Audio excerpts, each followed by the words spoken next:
Mas hoje, pela manhã, eu comecei a introdução, à tarde eu ministrei um outro capítulo sobre... de manhã nós ministramos sobre a importância de você cuidar das suas atitudes. Tem pessoas que não entenderam ainda que o problema que está acontecendo na vida deles não é o capeta. Tem gente fazendo corrente de oração, do sal grosso, botando um copo d'água em cima da televisão para beber, fazendo tudo quanto é esforço que pode fazer para resolver o problema da sua vida e não está resolvendo. E tem muita gente achando que tem um demônio, tem um encosto. E talvez, é o que eu vim aqui desafiar, é o propósito desse livro, talvez o que você precisa é apenas mudar a sua atitude. Nossas atitudes, elas podem abrir as portas para o projeto de Deus em nossa vida, acelerar. Uma boa atitude e uma má atitude pode frear os projetos de Deus para nós. Deus é soberano. Ele faz o que Ele quer com a nossa vida. Porém, em Tiago 4,6, nós lemos que Deus dá graça a quem tem uma atitude de humildade e resiste ao soberbo. Uma atitude de soberba atrai a resistência de Deus. Agora, falei isso de manhã, quando você tem um demônio te resistindo, é fácil, porque tem força espiritual maior para você buscar. Tem Deus, que Ele quer de Deus, Deus o guarda e o maligno não lhe toca, amém? Amém? Amém? Tem Deus. Agora, e quando Deus te resiste, você vai buscar quem? Quando Deus põe a mão na sua frente e fala assim, você não vai, sabe por quê? Eu não estou gostando da sua atitude. E o que muita gente ainda não entendeu, é que apesar dos cursos de casais que você tem feito, apesar de você buscar e correr atrás de pastores ungidos e abençoados que tem nessa comunidade e em outros locais que você tem ido para orar por você, para ver se a sua vida muda, você ainda não entendeu que o que precisa mudar é uma atitude. Quando eu mudo a minha atitude, o meu mundo muda. É uma decisão interna que vai resultar em atitudes boas imediatamente, assim, no nosso dia a dia, e que vai abrir as portas de Deus para nós. Então, de manhã, nós tratamos que Deus leva isso a sério. Deus não gosta desse negócio de biquinho, não. Tem gente que gosta de fazer biquinho, não tem? Você conhece alguém que gosta de fazer biquinho? Você fala alguma coisa e fala, Não vale dar um cutucão no marido, né? Por favor, não faça isso. Biquinho. Deus chegou para Caim e falou para Caim, Caim, não vou aceitar a sua oferta não. Caim ficou bravo, disse que sua cara mudou. E Deus vira para ele e diz, por que você está com essa cara assim? Por que você está fazendo birra? Rapaz, você está todo errado, o pecado está batendo na sua porta. Se você tivesse certo, eu receberia. O pecado está batendo na sua porta e você não está fazendo nada. Abre os seus olhos. Ele disse, quer dizer, ele continuou com a sua birra, com a sua marra, com o seu biquinho, com a sua má atitude, resultou em um homicídio. E você sabe o que aconteceu depois disso. Diz que ele se tornou derradeiro, mendigo sem residência. Uma má atitude pode destruir as nossas vidas, apesar de toda a bondade, toda a graça, tudo que Deus tem feito para nos abençoar. Uma boa atitude, uma mudança de atitude, um ajuste de atitude pode salvar a nossa família. Um ajuste na sua atitude pode ser o que abre portas para a sua promoção no trabalho. Um ajuste de atitude pode ser o que salve de vez o seu filho, o seu cônjuge, alguém que está do seu lado que já não aguenta mais conviver com a má atitude. E nós vimos também que a má atitude, ela não pode ser fruto do que nós vivemos. O que nós vivemos não pode dominar como nós agimos hoje. Existe cura em Cristo. Toca a pessoa do seu lado e diz assim, você pode ser curado em Cristo. E mudar as suas atitudes. No segundo culto à tarde, nós tratamos sobre o terceiro capítulo do livro, que é atitude de misericórdia. Nós precisamos de cultivar em nós a atitude de misericórdia. Quando fala misericórdia, virou um jargão no meio dos crentes. Misericórdia. Virou jargão, inclusive, em programas de comédia na televisão. Qualquer misericórdia. Mas o que é misericórdia? É estender um favor a quem não merece. É perdoar aquela pessoa que te fere, vez pós vez pós vez. É entender que Deus opera misericórdia diariamente na sua vida e que você não pode se dizer um cristão se não está disposto a semear misericórdia a quem precisa. Na verdade, nós entendemos que no Sermão da Montanha Jesus disse: bem-aventurado são os misericordiosos, porque eles receberão misericórdia. Quantos aqui acham que precisam de misericórdia dos irmãos? Levanta a mão, deixa eu ver quantos acham que precisam. Ok, alguns não levantaram a mão, mas tudo bem, mas deixa eu te falar uma coisa, talvez hoje a sua vida está certa mesmo, está assim, ó, pastor, eu estou vivendo o melhor momento da minha vida com Deus, eu estou em santidade, eu estou assim, ó, estou no azeite, eu estou no joelho, na oração e na unção. Ok, mas deixa eu te falar uma coisa, vai chegar um momento da sua vida que você vai sentir e vai precisar de misericórdia. Que você vai precisar que alguém te abrace e te perdoe. Todos nós erramos, todos nós temos filhos, familiares, irmãos, amados que são preciosos para nós, que cometerão erro, que nós vamos precisar de abraçá-los e de tomar a causa deles e pedir misericórdia dos outros. Então, se você entende que você precisa de misericórdia, Jesus disse: semeie, porque quando você é misericordioso, você vai receber misericórdia. E nós vimos de tarde que a misericórdia não pode ser só com o perdido. Tem gente que tem misericórdia só com o perdido, né? A pessoa chega de fora, vem, meu irmão. Não, mas eu estou todo errado, eu não posso ir à igreja. Vem do jeito que você está, rapaz, Jesus te ama. Venha como está aqui, ó, vinde a mim o cansado, o oprimido. Não, mas eu tenho que arrumar minha vida. Não arruma nada, venha para Jesus do jeito que você está. A pessoa chega na igreja, entrega o coração para Jesus, e muitas igrejas já fazem assim: agora que você é crente, agora que você acabou de aceitar Jesus, tem que mudar a sua vida. Não aceitamos mais pecado na sua vida. E muitas vezes nós lutamos para arrancar uma alma do inferno e depois expulsamos ela da igreja com o nosso legalismo e a nossa exigência que a pessoa nunca mais erre. Agora a pergunta que é: quem aqui nunca mais errou na vida? Não, pode até errar, mas os pecadão não. Pecadão não. Roubar, matar, adulterar, esses não. Né? Fumar, beber, o que for, esses não. Mas uma mentirinha de vez em quando, raivinha, falta de perdão, murmuração, fofoca. Aí isso a gente até tolera. Agora a pergunta é: tem níveis diferentes de inferno? Ah, não, né? Então o pecadinho ou o pecadão leva para o inferno do mesmo jeito, né? Nós precisamos ter misericórdia por aquelas pessoas que mais precisam. Olha, nós temos alguns irmãos, entenda algo. O processo de Deus na vida de todo mundo é diferente. Você vai ter pessoas que você não entende por que demora tanto tempo para eles terem uma experiência com Deus. Simplesmente exerça a misericórdia. Eventualmente a ficha vai cair, um dia o evangelho vai entrar, um dia ele vai vencer isso, mas não desista de ninguém, porque ele ainda não está andando segundo os seus padrões. Exerça a misericórdia, amém? Nós vimos de tarde, eu estou apenas recapitulando para os que não estiveram, isso vai estar aí, eu falei no culto passado, vai estar na fita. Aí o Osmar perguntou: o que é isso? Não tem mais fita, né, gente? Vai estar no CD ou no DVD, você pode adquirir. Mas eu falei, as pessoas que mais precisam de misericórdia, eu não sei se você se deu conta disso ainda, é sua esposa, seu esposo, seus filhos, que são aqueles que mais te ferem.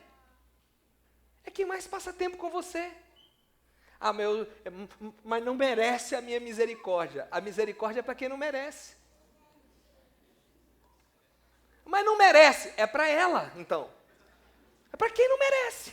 Se ela merecer, ela não precisa de misericórdia. A pessoa precisa de justiça. Não, ela merece o perdão. Ela merece por quê? Não, porque tem o lado dela e não. Então, vamos levar para a justiça, que ela está correta.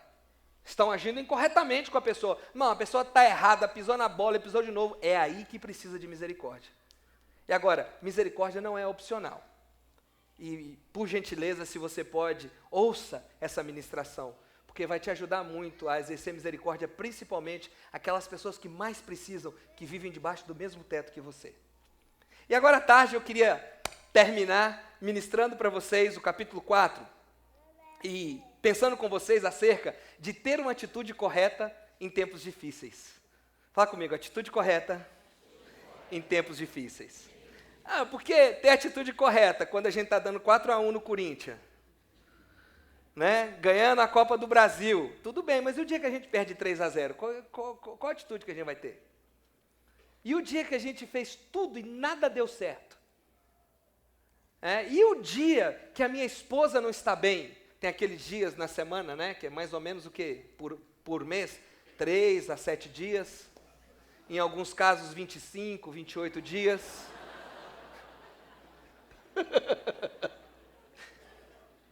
E nesses dias, quando eu estou fazendo tudo correto e não funciona. Eu tento consertar, eu tento fazer tudo. Como eu reajo diante de situações difíceis? E é isso que eu quero estar pensando hoje com você. Eu estou usando o meu livro como esboço. Como reagir em momentos difíceis? Qual é a atitude correta que eu devo ter em momentos difíceis? Deixa eu ler algo para você aqui. Olha, estou convencido de que a vida que tenho representa 10% daquilo que me acontece. E que as respostas que dou diante do que ocorre comigo são os 90% restantes. Ou seja, o maior problema não é o que sofremos, e sim como respondemos aos sofrimentos. Eu tenho reparado na vida de pessoas que caminham comigo há mais de 2 décadas, de perto, eu cuidando da vida deles, nesses 21 anos de ministério pastoral, que algumas dessas pessoas viveram traumas que eu não consigo nem entender como ainda conseguiram avançar. Porém, essas pessoas ficaram bem, e após esses traumas, elas alcançaram voos, assim, alturas novas em seu caminhar com Deus, voaram mais alto, avançaram, tiveram experiências, cresceram, prosperaram, famílias que não tinham motivo para estar mais junto. Você tem todo um currículo para dizer assim, esse casamento não existe mais, porém, hoje, eles estão mais bem casados do que muita gente que é beijinho, beijinho, beijinho, sempre na minha frente.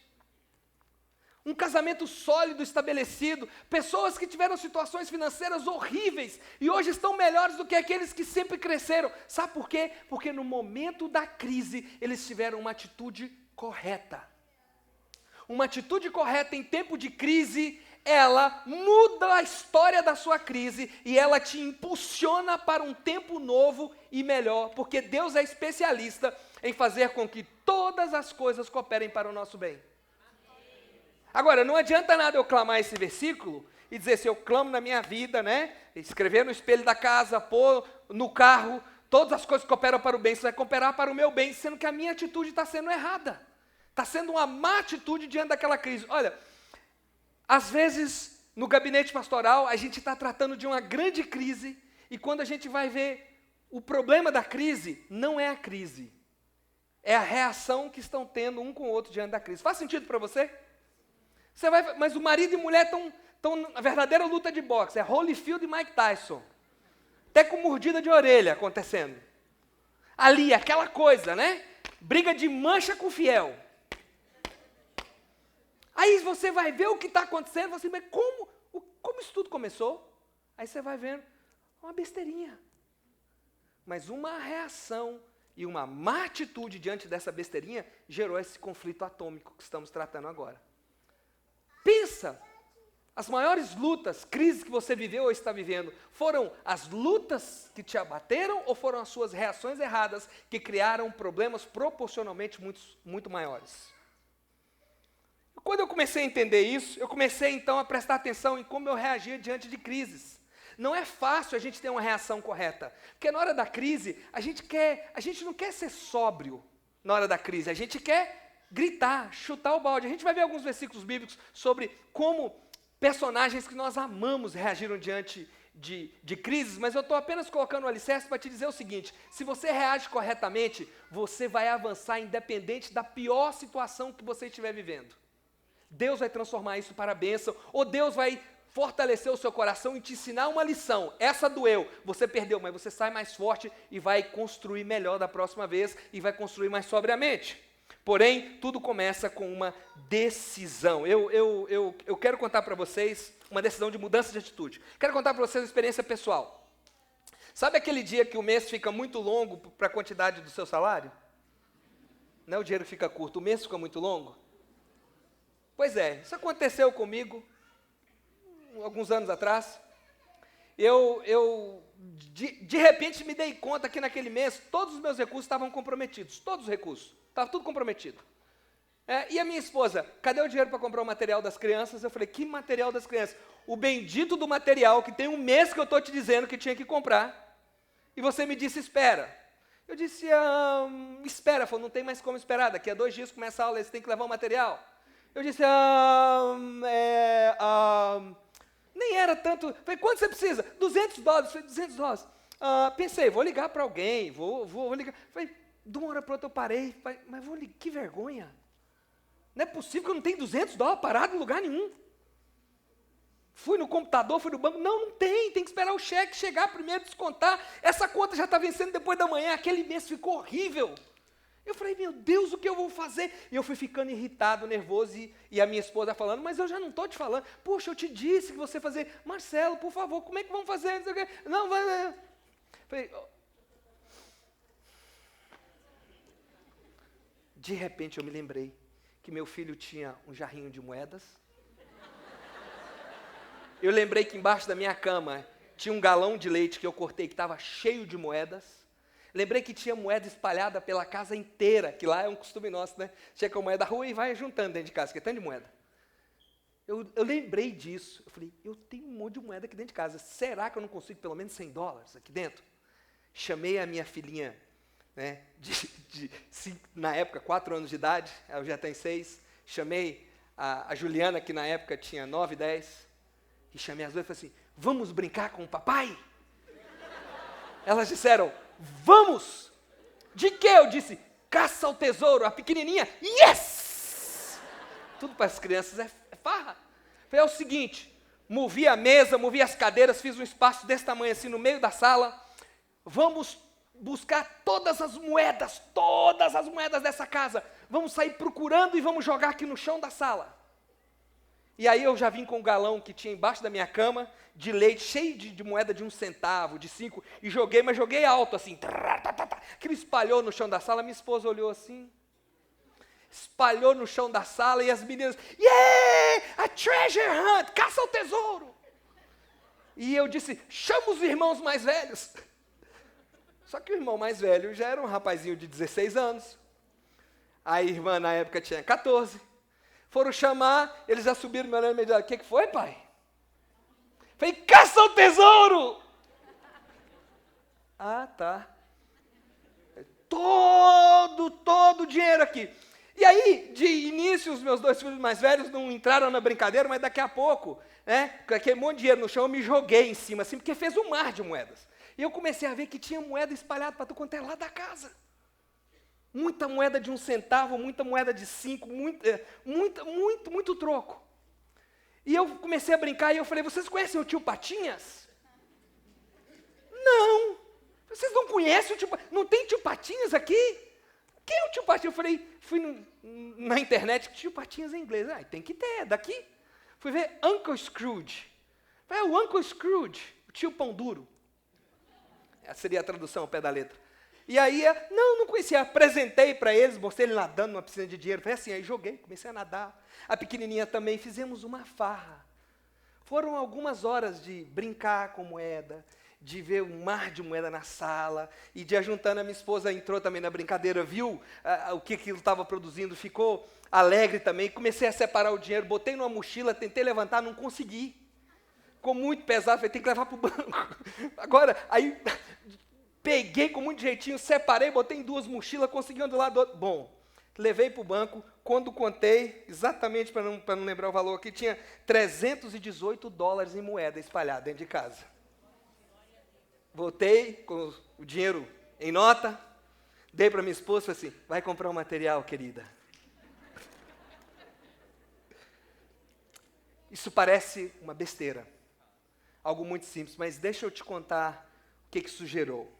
Preste atenção. Foi uma brincadeira, o que era motivo de ser uma situação de estresse familiar, ou motivo de desentendimento entre minha esposa e eu, ou até mesmo uma questão de autocondenação para mim como homem. Puxa, como eu deixo isso acontecer? Transformou-se em uma preciosa e divertida história de família. Deixa eu ler para vocês. Aproveitamos a oportunidade para criar um momento familiar saudável. Isso ficou gravado na memória das minhas crianças. Ao relembrar aquele dia com Jussiara e as crianças, demos muitas risadas. Minha esposa definiu a experiência assim, palavras da minha esposa: foi uma forma prática de ter uma boa atitude diante de uma situação ruim. Um momento difícil transformou-se em motivo de diversão para a criançada. Enquanto eu escrevia esse livro, eu chamei os meus filhos e falei: vocês lembram disso? Claro, pai! Falei: me escreve aí, o que você lembra daquele dia? Como você se sente, o que vem na sua cabeça quando você lembra daquele dia? A pequenininha não escreveu, ela disse, nós escrevemos por ela, mas todos os outros escreveram. Eles escreveram assim: Ana Sofia, 4 anos na época. Foi um dia muito feliz. Eu me senti rica com todas aquelas moedas. A Juliana, 10 na época. Foi fantástico, um tempo tremendo de família, uma experiência que nos uniu ainda mais. Essa é a minha lei. Ela lê 2, 3 livros por semana. Essa é a minha intelectual lá em casa. Foi uma experiência que nos uniu ainda mais. A Giovana, que tinha 14 anos, foi único e maravilhoso ver todos juntos procurando as moedas. Foi uma aventura com muitas risadas, ideias criativas. Rafael, que na época tinha 16 para 17 anos, escreveu: como eu não era tão novinho quanto minhas irmãs, eu logo percebi o que essa caça ao tesouro significava. Uma maneira de conseguir dinheiro para comprar o nosso material escolar.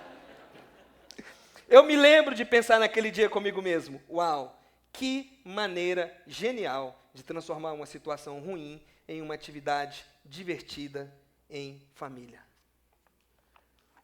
Quantas vezes, por causa de um momento ruim, nós traumatizamos a nossa família? Nós traumatizamos o nosso casamento. Tem outra oportunidade, uma outra história. Eu estou dando alguns exemplos práticos, antes da gente entrar nos versículos bíblicos, mas tem uma outra oportunidade que eu até tirei do livro, para não parecer que a gente está passando fome. Porque só fala de aperto financeiro, eu falei: vou deixar só uma no livro. Mas eu vou contar para vocês. Saímos de férias, alugamos um daquele mobile home, sabe, aquele RV que vai todo mundo dentro, tem cama, tem tudo, um grande caminhão, que é uma casa andante. E na hora de pagar o caminhão, o cartão não passou. Aí eu tive que deixar o cartão do banco, e o cartão do banco era débito, já saiu da conta, que estava agendado a conta de luz, que quando eu estava de férias, a conta de luz foi cortada. E eu chego em casa das férias e a conta de luz está cortada, e não tem luz na casa. Eu olhei para minha esposa e falei assim: hoje nós vamos ter o jantar mais romântico da nossa vida. A criançada: o que é, pai? Estava em clima de viagem. Falei: velas, espalhamos vela na casa inteira. Tivemos um tempo maravilhoso, até o outro dia, para eu poder ir lá apagar e consertar.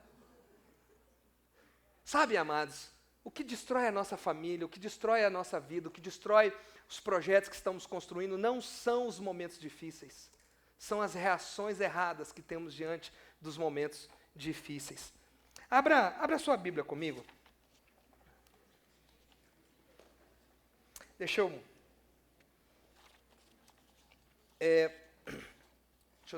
pular aqui. Eu quero ler com você. Um minutinho. Deixa eu chegar aqui no verso-chave.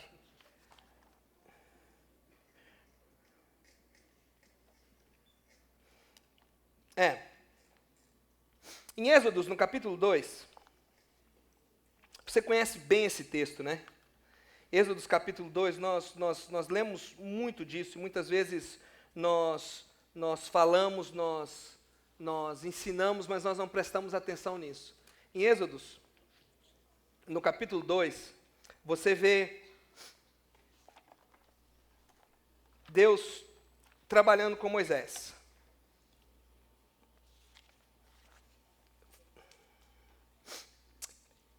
Não, perdão, é Números capítulo 12, desculpe. Números no capítulo 2, você vê Deus trabalhando de uma forma interessante na vida de Moisés.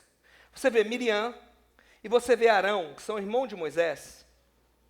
Você vê que eles se unem e começam a falar contra Moisés. O motivo da discórdia era uma mulher estrangeira com a qual Moisés havia se casado, enfim. Mas ali eles começaram a reclamar de Moisés, eles começaram a ter uma má atitude.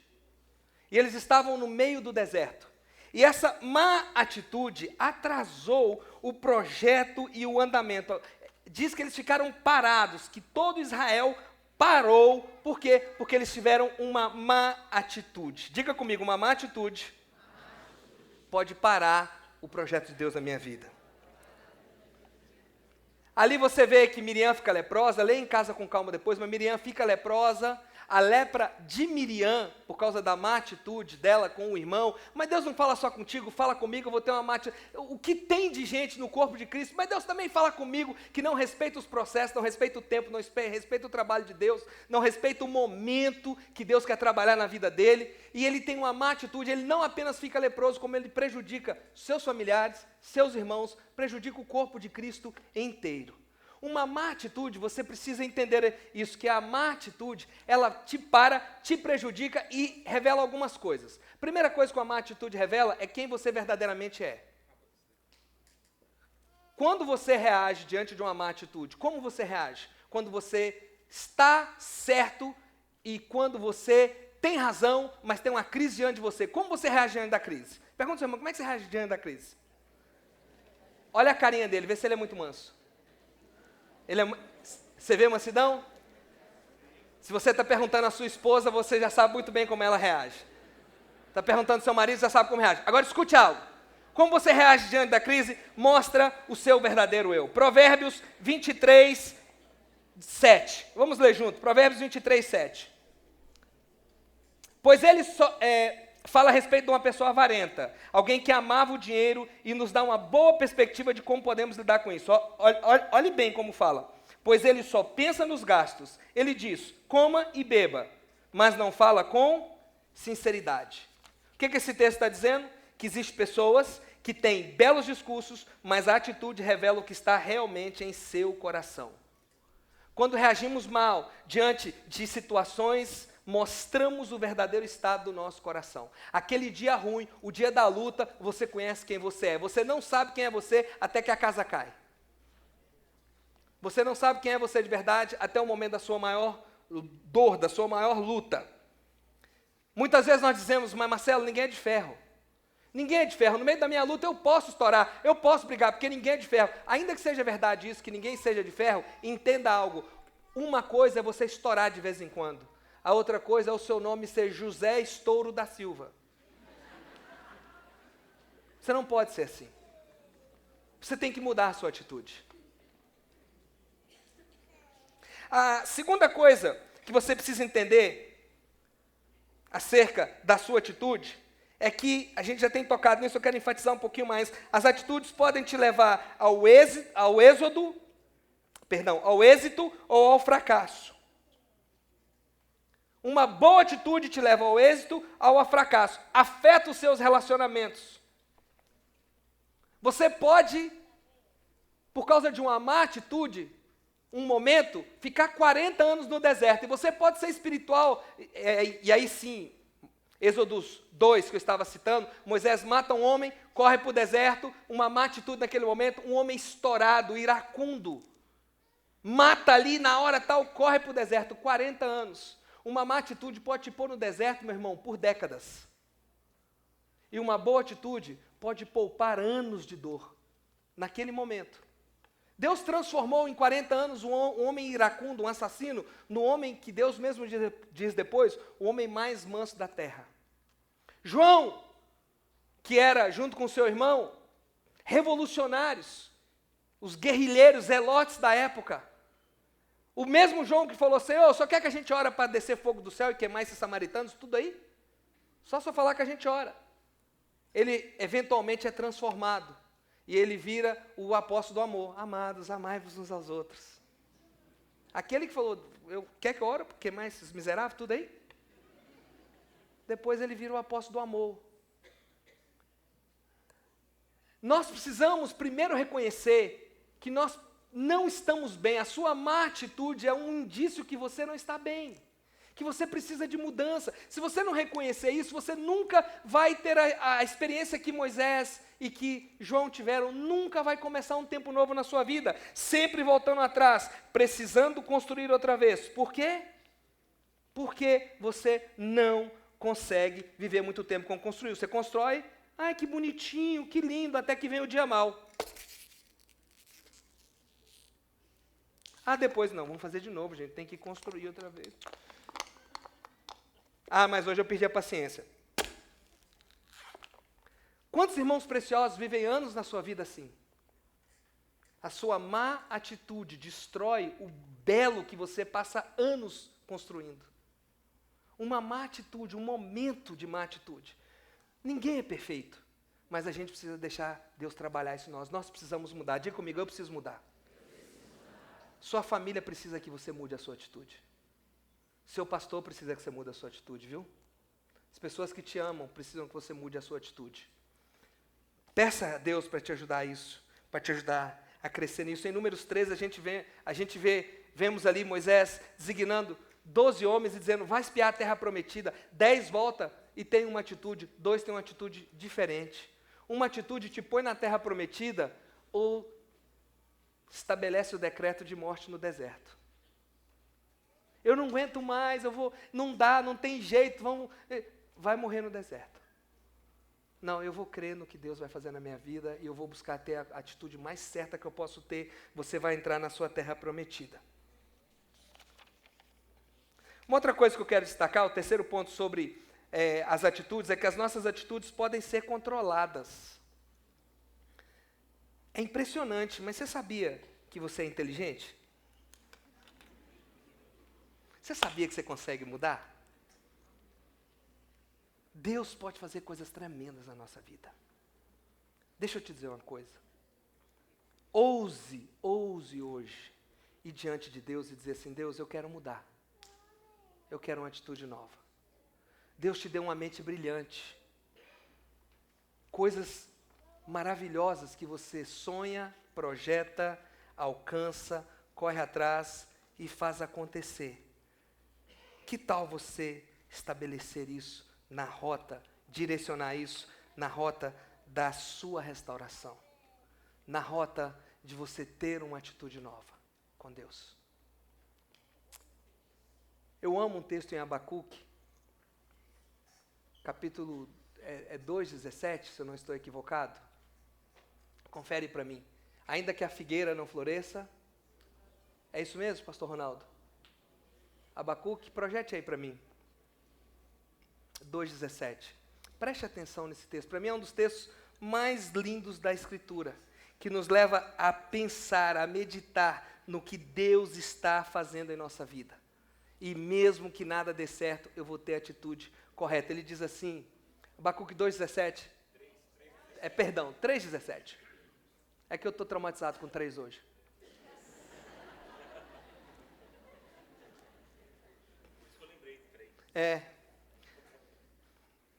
Tem momentos na vida que nada dá certo. Tem o dia mau, tem o dia ruim, tem o dia que o dinheiro não dá.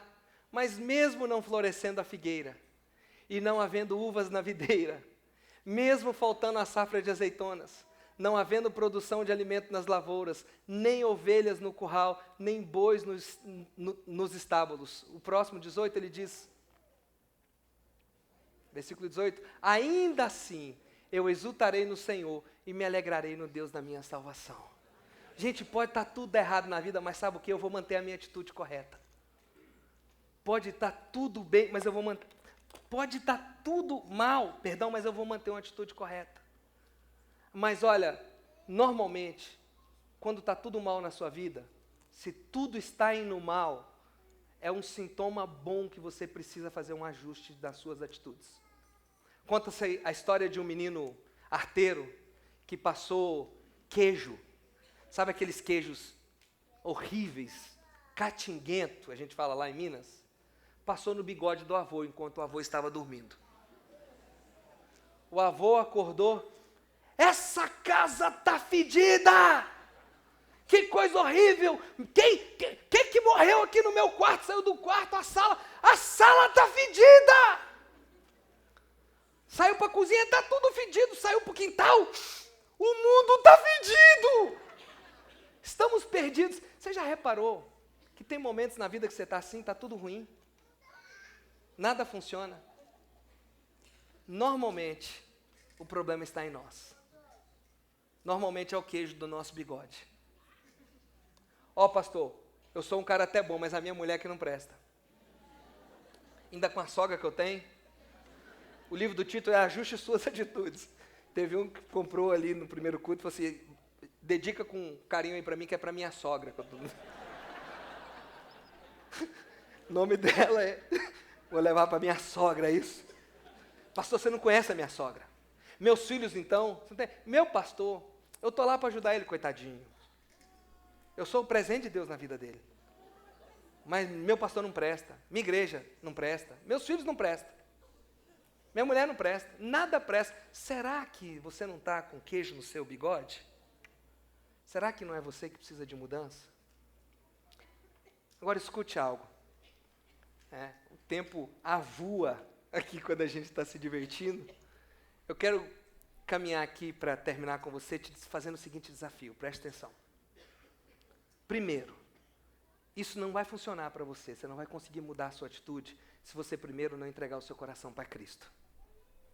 Meu filho Rafael fez a apresentação desse livro e ele disse assim, um ajuste de atitude vai muito mais do que consertar as nossas ações diárias, porque ela começa numa mudança de coração. Então talvez você está aqui hoje e você está distante de Cristo. E você veio aqui hoje, você assim, está ouvindo essa palavra de maneira tão light, tão prática, direcionando você a dizer assim, Deus quer mudar hoje o seu coração. Deus quer te levar a ter uma nova atitude. E você está assim, mas eu não consigo, não vai conseguir mesmo. Porque primeiro você precisa de deixar Cristo entrar no seu coração. Você precisa deixar Cristo mudar a sua vida. Segundo desafio que eu tenho para fazer aqui, é que talvez você está aqui hoje e você entendeu, falou, pastor, olha, eu preciso ajustar a minha atitude. Eu preciso de mudança. Eu preciso de mudança. Talvez você pense que não precise. Você já sentou com seus filhos e perguntou para eles o que eles pensam acerca das suas atitudes? Ouse fazer isso. Assim, filho, como é que você acha que o papai... Você acha que o papai trata você com má atitude? Mas não faz a pergunta com o cinto na mão. Faz a pergunta comer uma pizza, num momento de descontração. E escute. Pergunte à sua esposa, no momento que ela estiver sentada assim, deitada no colo do seu peito aqui, você fazer um carinho nela. Pergunte a ela. Fala assim, boneca, o que você diz das minhas atitudes? O que você acha? Você acha que eu tenho te tratado bem? Ouse perguntar isso para o seu marido. Ouse perguntar isso para as pessoas que você ama e que elas sabem que podem falar a verdade para você. E talvez, ao estar ouvindo essa ministração, você já entendeu que você precisa mudar a sua atitude. Hoje é um dia que Deus estabeleceu para mudar a sua vida. Que tal você hoje começar uma aventura de se transformar numa nova pessoa? Que tal a partir de hoje você parar de sabotar a sua vida com atitudes erradas nos momentos de crise? Você entender que mesmo no momento da pior tempestade, nós temos um Cristo que vem caminhando sobre as águas aos nossos encontros. Que mesmo no momento onde nada dá certo, Deus está no controle e diz, ainda que tudo dê errado, no fim eu vou trabalhar todas as coisas para o seu bem. Ainda que você seja atacado de todos os lados, você entender que Deus não terminou ainda e que Ele tem a última palavra na sua vida e você parar de sabotar sua família, os seus sonhos, os seus projetos e entregar isso para Deus e ter uma atitude correta e deixar Deus ser Deus verdadeiramente na sua vida. Vamos ficar de pé em nome de Jesus. Feche os seus olhos. Ouse perguntar ao Espírito Santo hoje, dizendo assim, Espírito Santo de Deus, o que eu preciso mudar na minha vida, Senhor? O que é para mim essa palavra? O que é para mim essa palavra, Senhor? O que o Senhor quer falar comigo nessa noite, Senhor? Pai, ainda que a figueira não floresça, ainda que nada dê frutos na minha vida, ainda que tudo dê errado,